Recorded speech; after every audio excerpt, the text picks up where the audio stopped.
this is Ria. So Linda is one of the presenters for this presentation, and I, Ria, am the other one. So I'm going to begin. And first of all, welcome everyone to the presentation on human emotions and the impact on group work within a collaborative decision-making structure like sociocracy. Just to say a little bit about me, as you know, if you read my bio already, my name is Ria Gill. I have been involved in leadership in the educational field for over 25 years. I developed a collaborative governance structure based on Rudolf Steiner's threefold social order, for those of you who know about Rudolf Steiner, and then ultimately integrated the sociocratic approach into this structure and implemented and ran an independent high school for 5 years using this governance approach. While it was embraced and highly effective for that period of time, I did find that things became somewhat mechanical in the end because of the fact that there is no formal methodology or intentional processes within the sociocratic form for addressing or dealing with the emotional life. Sociocracy is uniquely designed to be an ideal container for processes that deal with the emotional life of a group because it encourages and actually requires human encounters. That's what it's about. But there is nothing explicit within the structure design itself. And so after leaving my position at the school, I then, in collaboration with John Buck, designed a Learning Lab weekend workshop and John helped organize it. And we experienced something called heart-to-heart intentional community building, which is an intensive experiential process that basically gives a full weekend workshop of building community and all of the emotional things that can come up and the learning that can come out of that. And then at the end of that, we decided to establish a research group that we hoped would ultimately result in the design of a structured way to introduce processes for cultivating emotional intelligence and addressing the emotional life for groups who are using sociocratic governance. That was specifically and is specifically our purpose or intention. What you're hearing about today are some of the results of that ongoing research. It's going to be just a very small snapshot. Linda? Yes. Well, I'm Linda Cote, and a member of the Sociocracy Consulting Group. And I was one of the participants in the Learning Lab that Ria mentioned, and subsequently chose to continue with the small research group, primarily because of 30 years of experience, various experiences in quite a number of groups where the groups had challenging emotional situations and they didn't know how to deal with them. And it ended up being uncomfortable for a number of people over various times. And my curiosity about how to work with groups around that is very high. It's something I'd call it passionate about. So, so the rest is Ria mentioned, and I don't need to talk about. So so basically I'm going to speak for a little while, and we're, like Ria said, we're going to give you a snapshot. Basically, we have the questions why, what, and how. So I will answer the question, why cultivate emotional balance and emotional intelligence? And well, basically we're emotional beings. So wherever we go, that part of us goes with us.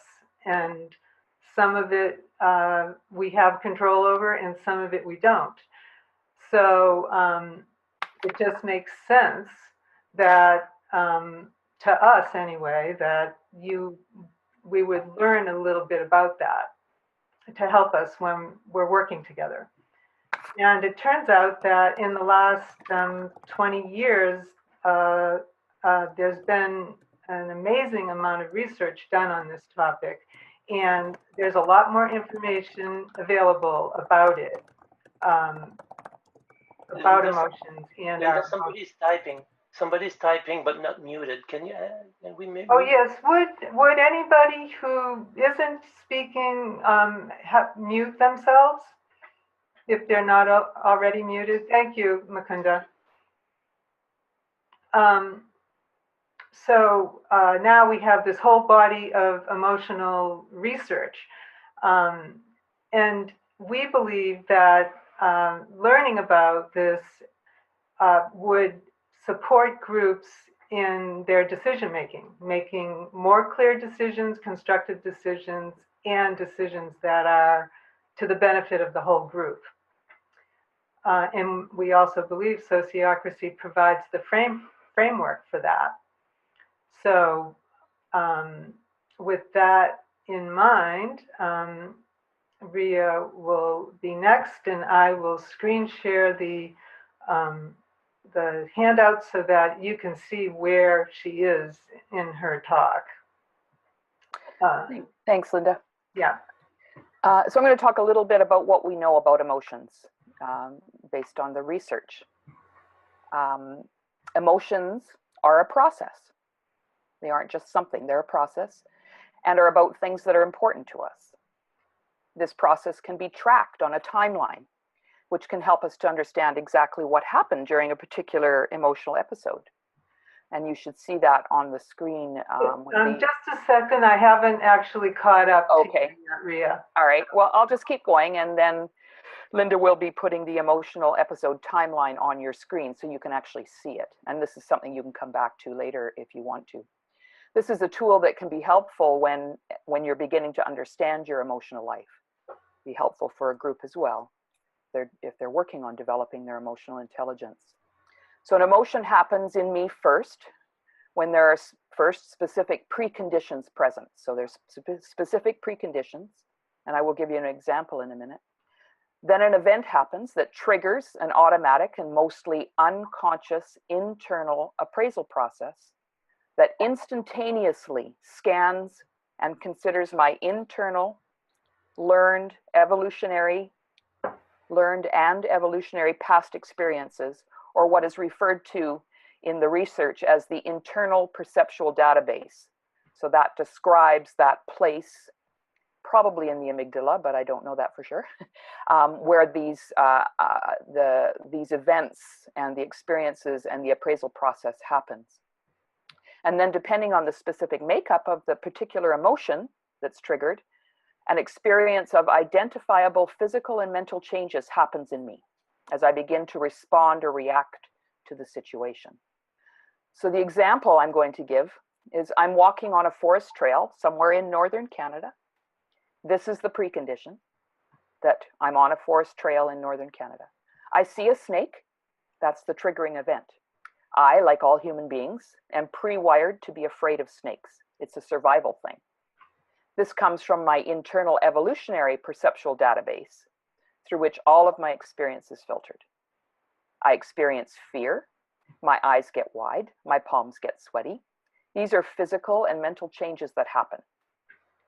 I freeze and then back away and run. This is my response. If it was a poisonous snake, it would be a constructive response until I'm out of range of that snake. While I am walking home, which I now do directly and quickly, I am on high alert, walking gingerly, watching for snakes as I go. This is the post condition. Why is it critical that we have an understanding of our others' individual emotional episodes and our perceptual database, that internal place where things are stored? Well, there are two main and important reasons. First, while the emotion itself only lasts a few seconds to a couple of minutes at most emotions, it's a few seconds, and in sadness, we know that they last a little bit longer, up to 2 minutes. There is what's called a refractory period. That is a period during the post condition where only information that I will allow in for consideration is information that supports the emotion I have just experienced.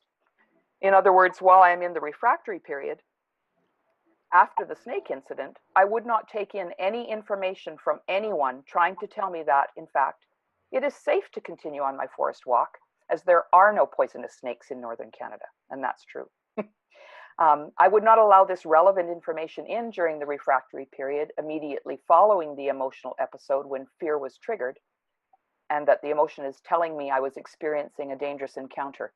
No information will get in because I'm in that refractory period. The only information that gets in is that which supports the emotion that's been triggered, that one of fear. So that's a really important piece, because if people are in a refractory period after an emotional trigger, they're not actually considering all of the information that's necessary in making a good decision. So that's how that applies in a decision-making process. Also, in addition to the evolutionary perceptual database from which the emotional episode with the snake originated, in other words, it's instinctual. It's based on survival. We all have unique learned or acquired what's called maladaptive emotional habits and behavior patterns that are stored in our perceptual database, which have developed over our lifetime that are intended to cope with and compensate for childhood experiences or going into our adulthood, that we have had, sometimes repeatedly. These maladaptive emotional habits develop because of experiences that result in feelings of deprivation, abandonment, subjugation, mistrust, and unlovability, to mention a few, many of which most of you will recognize in some form or another.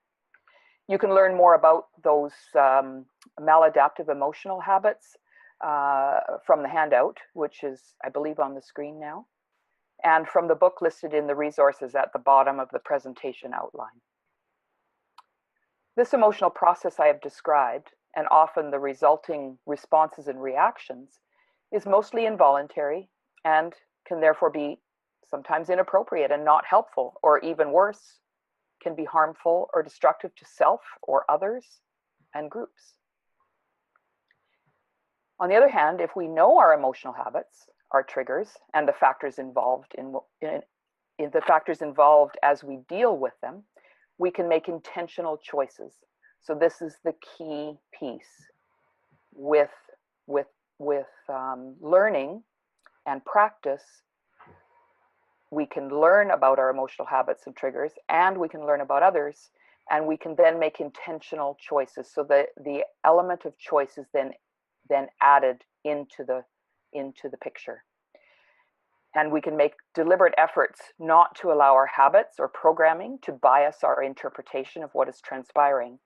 And if we understand what is happening for others, we can do the same for them, resulting in clear, uplifting communication and better decisions.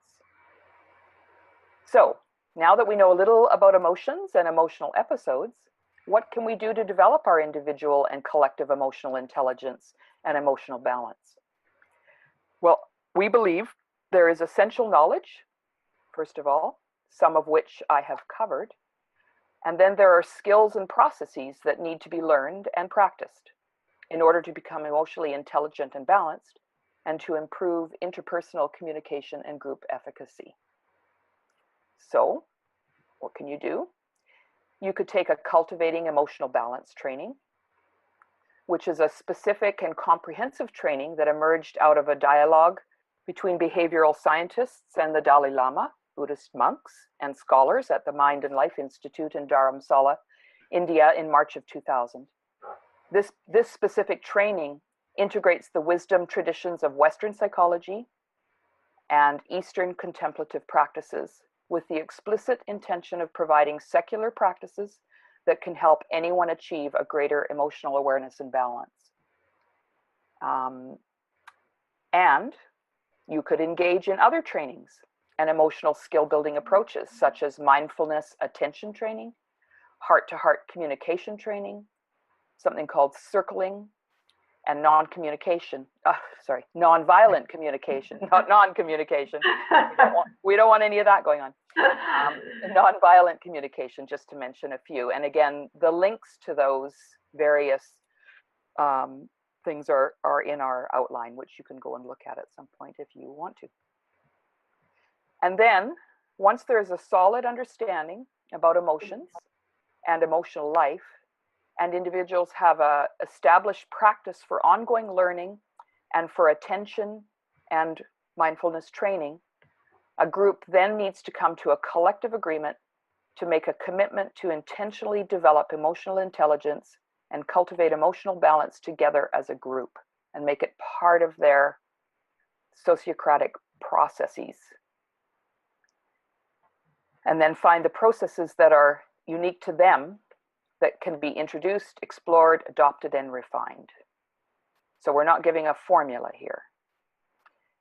And then ultimately, you just have to do it and maintain the level of training and practice that it takes to continue to grow and develop as a group and individually. So that's the end of the content part of our presentation. I think we're okay for time, Linda? Yes, thank you. So now we're going to, Linda's actually going to take over, and she's got a bit of a little wee bit of an exercise for everyone to experience. Yes, we'll have an exercise and then we'll have a response time after the exercise. We're going to introduce a small tool or exercise that we do in our group, our research group. That was something that we practiced in Heart to Heart. It's a tool of intentional silence. We're using this tool to help integrate what we've heard or to help us to become calm and more connected in what is going on inside ourselves. And today, we're doing it so that you can have an experience of doing it. So I'm going to ask for us to be silent for about a minute, and I'll lead you into that, and I'll tell you when the time is up. So if you feel comfortable closing your eyes, then I would encourage you to do that. And if not, just focus your gaze on some spot a couple of feet in front of you or down in front of you. Close your eyes and focus on your breath. Let the rhythm of breathing in and breathing out relax you.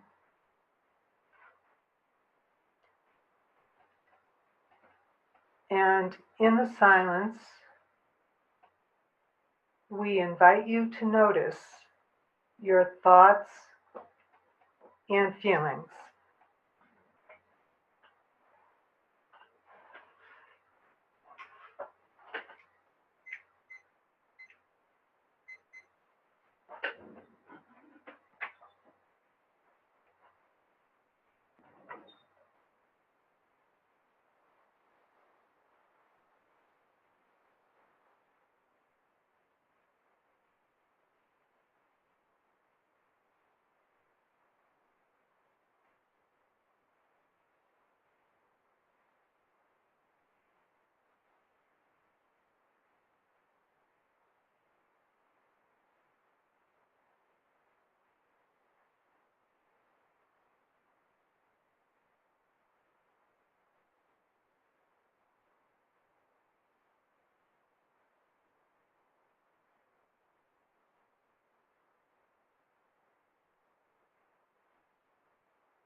And now, coming back to this space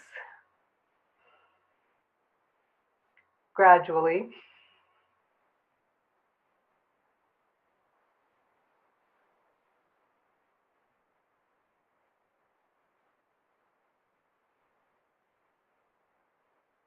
We would like to use our remaining time to get your reflections on what the silence was like for you. I'm trying to, how many people do we actually have, Ria? Do you know? It says 24, Linda. 24. Thank you, Mukunda. I can't concentrate.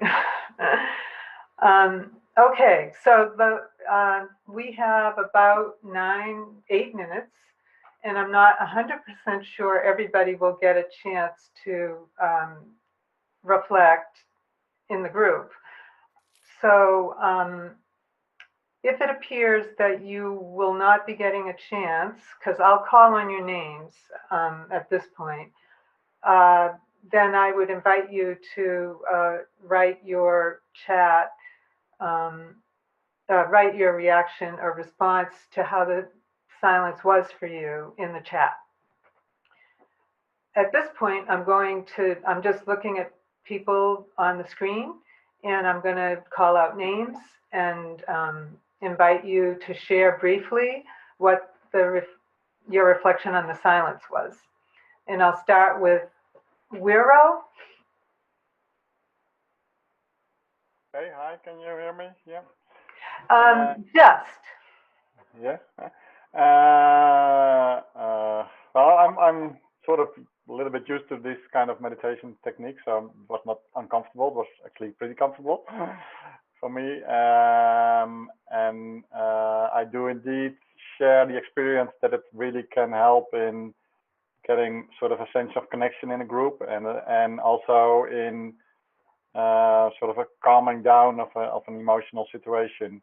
So you are more open again for each other arguments and emotions and what's actually and discuss it in a normal way instead of in a heated debate or something. So yeah. Well, thank you. And then Karen Gimming. Yeah, I just experienced it as relaxing and quiet. Okay, thanks. And Trey?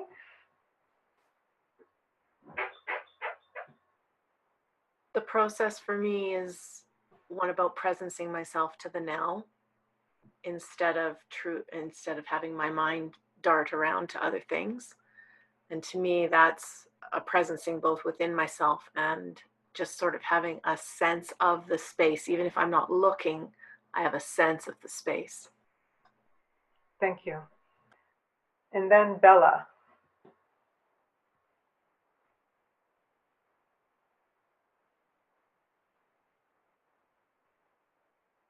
Oh, Bella, I can't hear you. You're unmuted, but I'm not hearing your voice.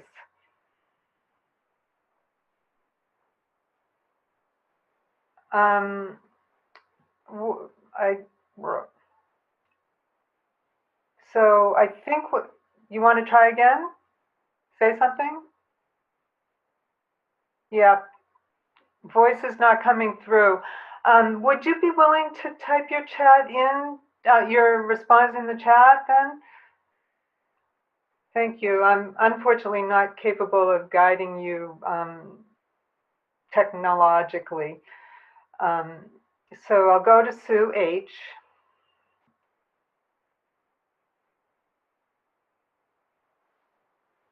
Well, it's pleasant. I meditate, so it was kind of like a meditative process. But I also had a lot of things going on in my mind, and I kept having to come back to try and center myself.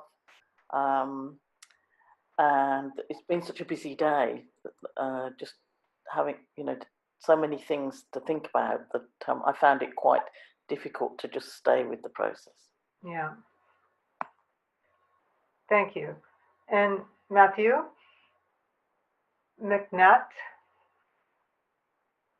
It was nice being present to the quiet and the company. And thank you. And Xavier?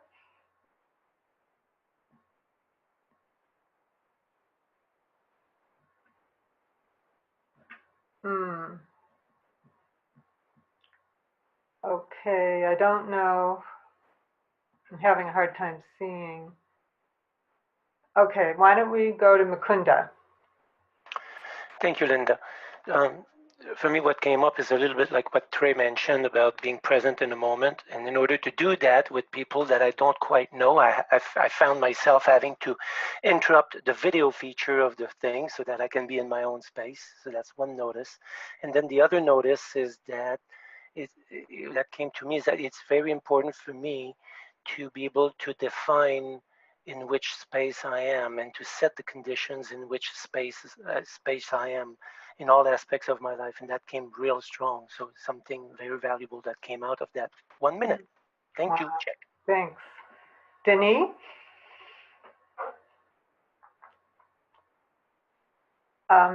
Denis Cote, are you there? Yes, I will stay silent. Oh, you'll stay silent. Okay. And Camilla?